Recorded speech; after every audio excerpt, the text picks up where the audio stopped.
Amigos de César y la tecnología. Suscríbanse al canal, denle like, comenten y activen la campanita para no perderse ningún video. Hola a todos y bienvenidos. Hoy nos metemos de lleno en un universo que, la verdad, fascina a muchos. El del audio portátil de alta fidelidad. Y la gran pregunta es, ¿se puede realmente conseguir esa calidad de sonido pura, casi de estudio, cuando andamos por ahí, en movimiento? Para charlar de esto tenemos bastante material, fuentes que van desde análisis técnicos de los aparatitos clave como los reproductores de audio digital, los DABs y los DACs portátiles, hasta esas discusiones interminables en foros, en YouTube, en revistas, sobre si los cables hacen diferencia o no. Y también vamos a tocar el tema de los formatos de archivo y esas interferencias medio invisibles que a veces molestan. La idea hoy, nuestra misión, digamos, es entender qué cosas de verdad impactan en la calidad del sonido que llevamos en el bolsillo. Queremos navegar un poco entre tantas opiniones de audiófilos, datos técnicos, lo que dice la gente, para intentar separar un poco la paja del trigo, ¿no? Lo que es ciencia de lo que es puro marketing. Muy bien, vamos a meternos en tema. Hay bastante para conversar y unos debates muy interesantes. Sí, efectivamente. La alta fidelidad portátil es como un camino con muchas opciones. Y no es solo entender la tecnología, sino también ver cómo encaja en nuestro día a día, ¿viste? En cómo disfrutamos la música. Y como bien decís, hay un mar de opiniones, a veces súper contradictorias, sobre todo en Internet. Totalmente. Arranquemos por el corazón del sistema, ¿te parece? Las fuentes que vimos dicen que la primera gran decisión suele ser: ¿uso un reproductor de audio digital dedicado, un DAB, o mejor le sumo un DAC externo a mi celu o la compu? Para quien no esté tan familiarizado, ¿qué son exactamente y por qué es tan importante esta elección? Claro. Mira, cualquier dispositivo que reproduzca música digital, como tu teléfono, ya tiene un DAC adentro, un convertidor digital analógico. Su trabajo es transformar los ceros y unos del archivo digital en esa señal eléctrica analógica que necesitan los auriculares para sonar. El tema es que en teléfonos y portátiles, estos componentes, el DAC y el amplificador que lo acompaña, suelen ser más bien básicos. Se prioriza el costo, el espacio y además están ahí trabajando en un ambiente con mucho ruido eléctrico, cerca del procesador, las antenas de Wi-Fi, 5G, y eso puede meterse en la señal de audio. Entiendo. O sea que los DABs y los DACs portátiles surgen justamente para saltar esas limitaciones de los equipos más genéricos. Precisamente, un DAC es un aparato independiente, digamos, diseñado de cero con una sola meta: reproducir música con la mejor calidad posible. Tiene su propio almacenamiento, un DAC de mejor calidad, un amplificador más potente y todo dentro de un chasis pensado para minimizar el ruido eléctrico interno. Sería como la evolución audiófila del iPod clásico, para dar una idea. Y el DAC portátil suena a que es otra cosa, ¿no? Es un enfoque más modular, sí. Es un aparatito externo que conectamos a nuestra fuente principal, generalmente el teléfono o la compu, por USB o a veces Bluetooth. Este DAC externo agarra la señal digital cruda, la procesa con sus propios componentes de alta calidad, su DAC y su ampli, y manda la señal analógica ya mejorada a los auris. La idea es darle una potencia extra al dispositivo que ya usamos todos los días. Vale, clarísimo. Ahora, hablemos de pros y contras. Las fuentes y, mucha gente en foros dicen que los DABs dan una experiencia de escucha como más enfocada, casi un ritual, ¿no? Sin las distracciones del teléfono. Esa es una ventaja clave para muchos, sí. Separar la música de las notificaciones constantes del móvil ayuda a meterse más en la escucha. Y técnicamente, al ser equipos dedicados, sus circuitos de audio están optimizados y mejor aislados de interferencias. Suelen tener buena capacidad para guardar archivos grandes sin pérdida, como FLAC o ALAC, que es fundamental para la alta fidelidad. Y no te gastan la batería del celu, importante también. Suena bien, pero ¿y la parte no tan buena? Leí críticas, incluso en reviews de YouTube, que dicen que algunos DABs, sobre todo los más baratos, se sienten medio como teléfonos Android viejos y lentos. Es una crítica bastante común, sí. Las interfaces a veces no son tan rápidas o intuitivas como las de los smartphones modernos a los que estamos acostumbrados. Y Claro, es otro aparato más para llevar encima, cargarlo, manejar la música ahí. Hay gente que dice que con los modos no molestar de los teléfonos hoy en día se puede lograr una escucha igual de concentrada. Y los DACs portátiles. Parecen la opción más flexible, quizás. Sí, su punto fuerte es la versatilidad. Puedes usar el mismo DAC con tu teléfono de ahora, con el del año que viene, con la notebook, la tablet. Es una inversión que puede durar más, porque lo que se actualiza es el teléfono, digamos, el procesador, la pantalla, pero el DAC sigue haciendo su trabajo. Mejoran bastante la calidad de sonido y la potencia de la salida de auriculares normal de casi cualquier dispositivo, y te permiten usar auriculares más exigentes. Además, evolucionaron un montón. Hay opciones Bluetooth muy populares como el FiiO BTR5 o el QDLX 5K que eliminan el cable directo al teléfono y son más cómodos. Pero también tendrán sus contras, ¿no? La ergonomía, tal vez. Terminar con un ladrillito atado al móvil. Exacto.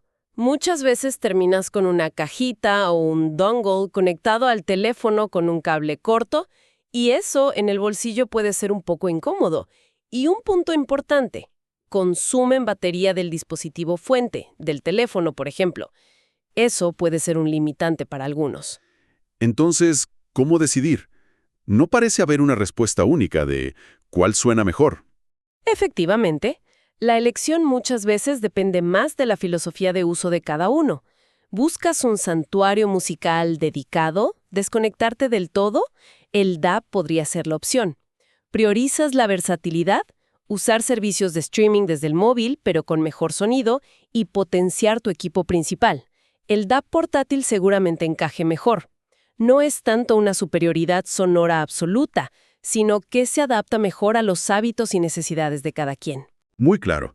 Pasemos ahora a un tema que, genera discusiones larguísimas en foros y redes. Los cables.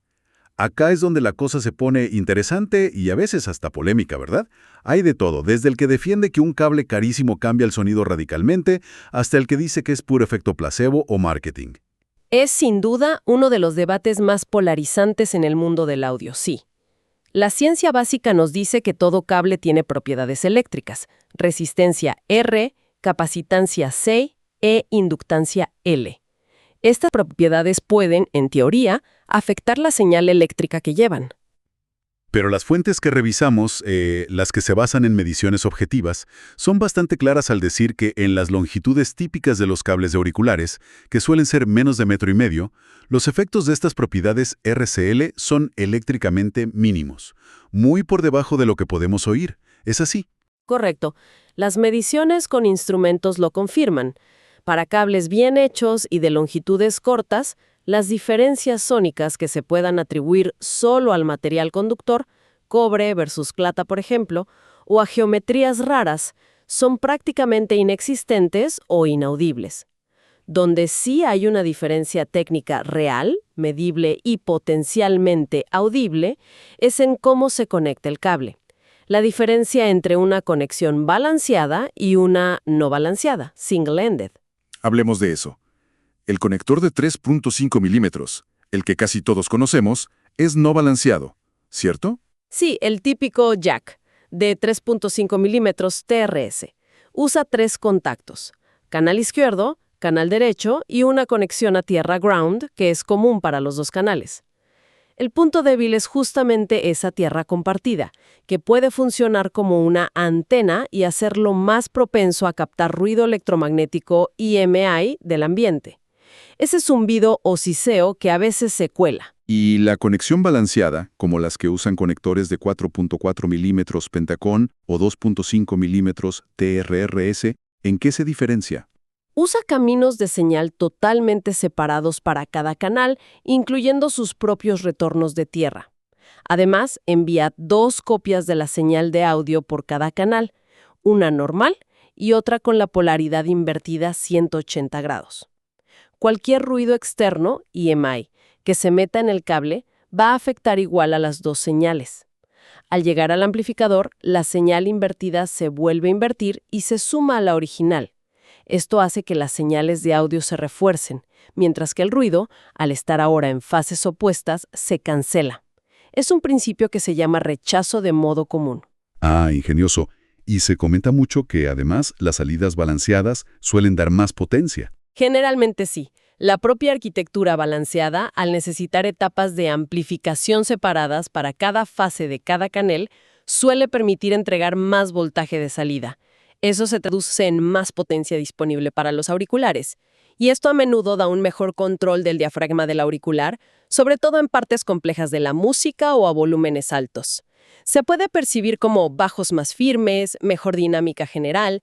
También reduce la diafonía, el crosstalk entre canales, mejorando la separación estéreo. Es clave aclarar, como dicen las fuentes, que no podemos convertir una salida no balanceada en balanceada solo usando un adaptador, ¿verdad? Exacto. Es un error muy común. Toda la cadena de audio, la salida del DAP o DAC, el ampli interno, el cable y el auricular tiene que estar diseñada y cableada internamente para funcionar en modo balanceado. Un simple adaptador solo cambia la forma del conector, pero no la naturaleza eléctrica de la señal. Vale. Entonces, la conexión balanceada sí ofrece ventajas técnicas claras, demostrables.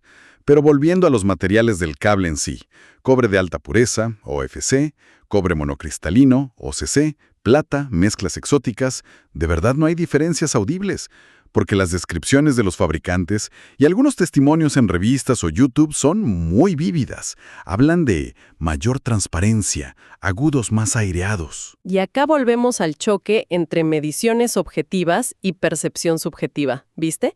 Científicamente, la propiedad eléctrica clave del conductor es su resistividad.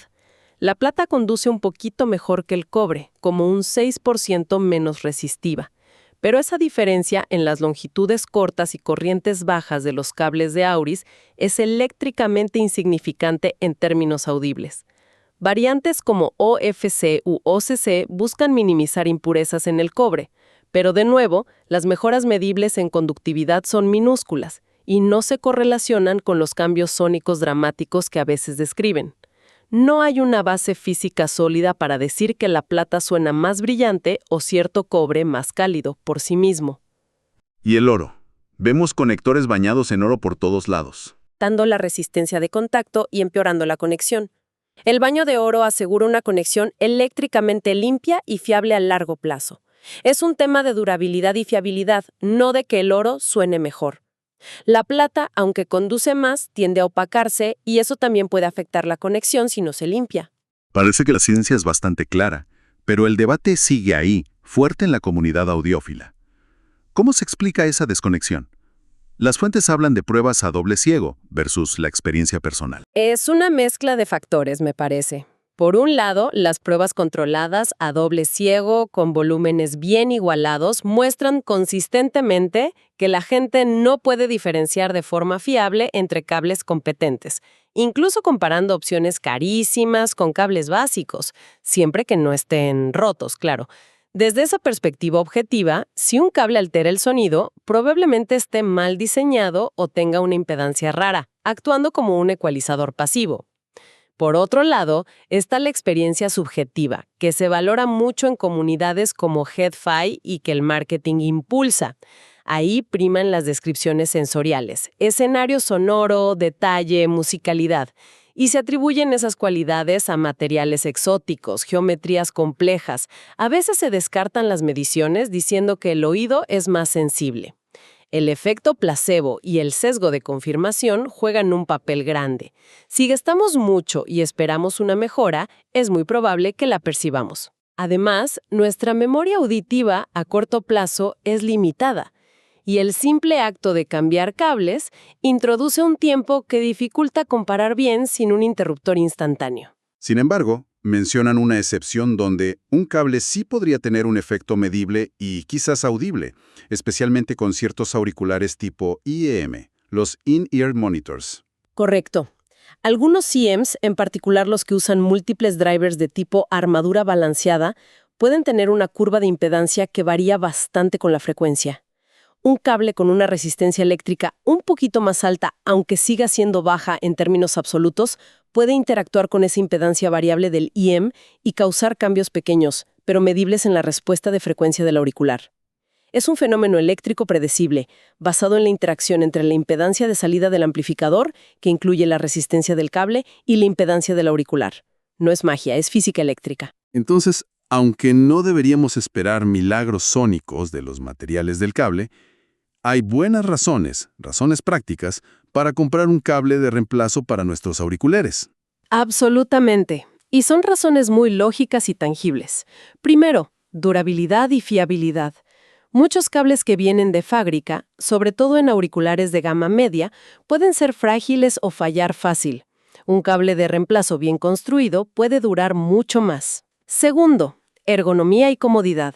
Buscar un cable que sea menos microfónico, o sea, que no transmita tanto ruido por roce con la ropa, que sea más flexible, más ligero o que simplemente no se enrede tanto. Tercero, la estética.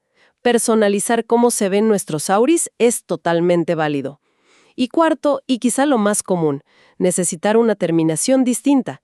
Por ejemplo, pasar de un conector de 3.5 milímetros single-ended a uno de 4.4 milímetros balanceado para usar una salida específica o simplemente necesitar un cable más largo o más corto. Entendido. Así que la conclusión práctica sería, elegir cables por razones funcionales, de comodidad o conexión, tiene todo el sentido del mundo, pero no hipotecar la casa esperando una transformación sonora basada solo en el material. Exactamente. El debate de los cables a menudo parece más una discusión filosófica sobre objetivismo versus subjetivismo en este hobby que una cuestión puramente técnica. Y el marketing, claro, aprovecha esa ambigüedad. Fascinante cómo un simple cable puede generar tanto lío. Ahora cambiemos un poco de tema hacia lo que las fuentes llaman los saboteadores invisibles de la calidad de sonido. Errores digitales como el jitter y sobre todo las interferencias del entorno. Empecemos por el jitter. ¿Qué es exactamente? Extremadamente precisa y estable para convertir cada muestra digital en su nivel de voltaje analógico justo en el momento exacto. Si ese reloj es inestable, o sea, tiene jitter, las conversiones ocurren un poquito antes o después de lo debido, y eso introduce pequeños errores en la forma de onda analógica final. En teoría, esto podría notarse como una imagen estéreo menos precisa, un sonido como borroso o cierta aspereza en los agudos. Suena como algo para preocuparse. ¿Sigue siendo un problema relevante hoy con los equipos modernos? Fue una preocupación mucho más grande en las primeras épocas del audio digital. Sí. Sin embargo, la mayoría de los DACs modernos, incluso los portátiles, usan lo que se llama transferencia USB asíncrona. Esto significa que el DAC no depende del reloj, potencialmente inestable, de la compu o el teléfono que manda los datos, sino que usa su propio reloj interno de alta precisión para pedir los datos cuando los necesita. Combinado con el uso de buffers de memoria y circuitos de resincronización, o reclocking, dentro del DAC, la susceptibilidad al jitter que viene de la fuente se redujo enormemente. Aunque el jitter es real en equipos actuales bien diseñados, su impacto audible es en gran medida un problema resuelto, y rara vez es un factor limitante que se note. Vale, parece que podemos relajarnos un poco con el jitter. Pero ¿qué hay de las interferencias electromagnéticas, IMI y de radiofrecuencia, RFI? Las fuentes sugieren que este es un problema mucho más común y práctico en el mundo real. Definitivamente. Vivimos rodeados de fuentes de EMI y RFI. Nuestros propios celulares emitiendo 4G, 5G, Wi-Fi, Bluetooth, además de routers inalámbricos, fuentes de alimentación de las notebooks, electrodomésticos. Toda esta contaminación electromagnética puede meterse en la delicada señal de audio analógica de dos formas principales. Por radiación, o sea, viajando por el aire y siendo captada por cables mal blindados, o incluso por el chasis del equipo de audio. O por conducción, propagándose a través de conexiones eléctricas compartidas, como el ruido que puede venir por el USB desde una laptop. Las fuentes citan ejemplos concretos, como gente que escucha un zumbido o clics en sus DACs conectados a una notebook, y que ese ruido desaparece como por arte de magia al apagar el Wi-Fi de la compu. Eso sí parece un problema tangible. Exacto. Es una demostración clara de cómo la RFI de algo tan común como el Wi-Fi puede meter artefactos audibles, zumbidos, pitidos, estática, en la cadena de audio. A diferencia de los efectos sutiles y discutibles atribuidos al jitter o a los materiales de los cables, la MIRFI suele manifestarse como ruidos claros, fáciles de identificar y muy molestos. Recuerdo haber lidiado con un DAC portátil que captaba clarito la señal de mi móvil buscando red cerca. Muy frustrante. ¿Y cómo podemos luchar contra estas interferencias? Bueno, con buenas prácticas de diseño por parte de los fabricantes y algunas medidas que podemos tomar nosotros. Usar cables bien blindados, tanto los de interconexión como los de los auriculares, es fundamental. Los dispositivos con chasis metálicos suelen ofrecer mejor protección que los de plástico. A veces se usan núcleos de ferrita en los cables para filtrar ruido de alta frecuencia. Y una medida simple pero efectiva es tratar de mantener cierta distancia física entre los componentes de audio sensibles, DACs, ampli, y las fuentes conocidas de IMRFI, routers, bases de teléfonos inalámbricos, etc. A veces, simplemente reorganizar los aparatos en el escritorio puede solucionar un problema de ruido. Entonces, el enfoque práctico debería ser más en identificar y mitigar posibles fuentes de IMRFI que en obsesionarse con especificaciones de jitter de picosegundos o la pureza del cobre del cable, ¿no? Desde una perspectiva de resolver problemas reales y audibles, rotundamente sí. Diagnosticar y eliminar fuentes de interferencia, probablemente de resultados mucho más satisfactorios y evidentes en la limpieza del sonido que perseguir mejoras teóricas basadas en especificaciones extremas de jitter o materiales exóticos de cable. Se trata de atajar problemas que se escuchan. Clarísimo. Y llegamos a la última pieza clave del rompecabezas: la calidad del archivo de música original. La analogía que usan las fuentes es potente. No podés esperar ver una imagen 4K si tu fuente es una cinta VHS. Es absolutamente fundamental. Basura entra, basura sale, como se dice. Ningún DAP, DAC o auricular, por caro que sea, puede inventar información musical que no estaba en el archivo desde el vamos. La primera distinción crítica es entre formatos de compresión con pérdida, lossy, y formatos sin pérdida, lossless. Los conocidos MP3, AAC o Wurvis, que eliminan datos que consideran inaudibles para achicar mucho el archivo, y lossless como FLAC, ALAC o WAVE, que comprimen los datos sin tirar nada, parecido a cómo funciona un zip. Correcto. Los formatos lossy usan modelos psicoacústicos para decidir qué partes de la señal original se pueden eliminar sin que, teóricamente, la mayoría lo note en una escucha casual. Sin embargo, esa eliminación a menudo afecta detalles sutiles, sobre todo en las frecuencias altas, como la caída de los platillos, la reverberación natural de una sala y en partes musicales complejas.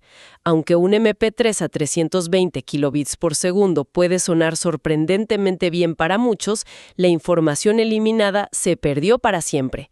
Para buscar la alta fidelidad, partir de una fuente lossless, como mínimo con calidad de CD, que es 16 bits y 44.1 kHz, es el punto de partida lógico.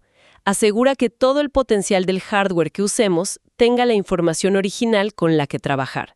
Y después está el siguiente escalón, el llamado audio de alta resolución, o High-Res Audio. ¿Qué implica exactamente? Generalmente se refiere a archivos de música que superan la calidad estándar del CD 16 bits 44.1 kHz. Lo más común es encontrar archivos de 24 bits de profundidad y frecuencias de muestreo de 96 kHz o incluso 192 kHz. La profundidad de bits 16 versus 24 se relaciona directo con el rango dinómico, la diferencia entre el sonido más suave y el más fuerte que puede guardar el archivo. Los 24 bits permiten un rango dinámico mucho mayor y un piso de ruido teórico más bajo que los 16 bits, lo que potencialmente puede traducirse en una mayor percepción de microdetalles y dinámica. ¿Y la frecuencia de muestreo? ¿Para qué ir más allá de los 44.1 kHz el CD si el oído humano, teóricamente, no pasa de unos 20-22 kHz? Esa es una buena pregunta y parte del debate sobre el high-res. La frecuencia de muestreo indica cuántas fotos de la señal de audio se toman por segundo. 44.1 kHz son suficientes para reconstruir fielmente todas las frecuencias dentro del rango audible humano, hasta unos 22.5 kHz, según el teorema de Nyquist-Shannon. Frecuencias de muestreo más altas, como 96 kHz o 192 kHz, permiten registrar frecuencias ultrasónicas, mucho más allá de lo que oímos. El argumento a favor es que, aunque no oigamos esas frecuencias directamente, su presencia o la forma en que los filtros del DAC trabajan con ellas podría tener efectos sutiles en la parte audible. O simplemente que permiten usar filtros digitales de reconstrucción en el DAC que son más suaves y potencialmente menos agresivos en la banda audible. Para poder apreciar realmente los beneficios del high-res, toda la cadena de audio tiene que estar a la altura. Absolutamente. Necesitas, primero, el archivo high-res, posta, no un simple remuestreo de una fuente de menor calidad. Segundo, un reproductor, software o hardware como un DAP, y un DAC que puedan procesar esa señal de forma nativa, sin bajarle la resolución. Tercero, un amplificador limpio y con suficiente potencia. Y cuarto, y esto es crucial, unos auriculares o IEMs que tengan la resolución, la baja distorsión y la capacidad de revelar esos matices extra que pueda ofrecer el archivo high-res. Esto nos lleva a una pregunta clave que mucha gente se hace, sobre todo al empezar. ¿Dónde es más inteligente poner la plata? ¿En buscar archivos con las máximas especificaciones de high-res o en conseguir los mejores audífonos que podamos pagar? Acá entra en juego la ley de los rendimientos decrecientes de forma muy clara. El salto de calidad más grande y fácilmente perceptible para casi cualquiera es pasar de un formato lossy, como un MP3 a 128 kilobits, a un formato lossless calidad CD 1644.1. Las diferencias entre esa calidad CD lossless y un archivo high-res de 2496 son, para muchos, mucho más sutiles y dependen del resto del equipo y de la grabación misma.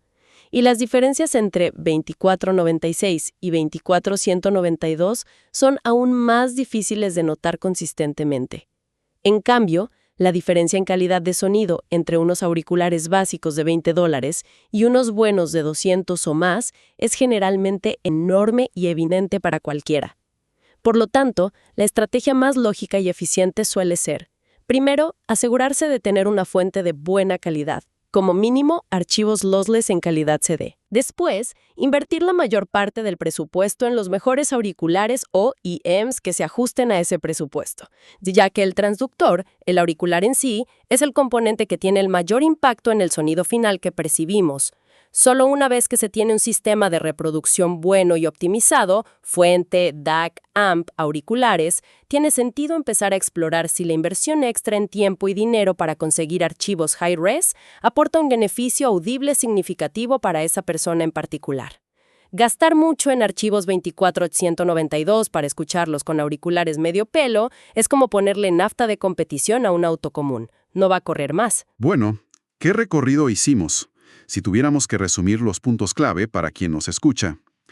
Parece claro que los auriculares o IEMs son por lejos el componente donde la inversión tiene mayor impacto en el sonido. Asegurarse de partir de archivos sin pérdidas, lossless, al menos calidad CD, es la base. La elección entre un DAP dedicado o un DAC portátil depende más del estilo de vida y cómo prefiere escuchar cada uno que de una superioridad técnica absoluta. Las conexiones balanceadas sí ofrecen ventajas técnicas reales, medibles, sobre todo en potencia y reducción de ruido. Es una mejora tangible.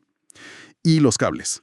Bueno, elegirlos por razones prácticas como durabilidad, comodidad, estética o la conexión que necesitemos, tiene mucho más sentido que buscar cambios mágicos en el sonido basados en materiales exóticos, aunque bueno, el debate sigue ahí. Y muy importante, no subestimar las interferencias eléctricas. Pueden ser un problema real y audible mucho más común de lo que uno cree. Y para dejar una idea final dando vueltas, más allá de todas las especificaciones técnicas, las mediciones, los debates sobre el hardware, ¿cómo influye en nuestra percepción de la calidad y, sobre todo, en el disfrute de la música, el simple hecho de cambiar la forma en que escuchamos? Por ejemplo, usar un dispositivo dedicado como un DAP versus el móvil, o dedicar tiempo a sesiones de escucha más conscientes, más enfocadas, en lugar de tener la música solo de fondo. ¿Podría ese cambio en el ritual de escucha tener un impacto en nuestra satisfacción tan grande como el propio hardware? Es algo interesante para reflexionar. Exacto. Excelente reflexión para el final. Muchísimas gracias por acompañarnos en este análisis a fondo del audio portátil de alta fidelidad. Si les pareció interesante o útil, les agradeceríamos un montón un me gusta y que se suscriban al canal para no perderse futuras exploraciones como esta. Nos encantaría leer sus comentarios. ¿Qué equipo usan? ¿Cuál es su experiencia con DAPs, DACs, cables? ¿Qué opinan de estos debates? Compartan sus ideas. Hasta la próxima. Saludos.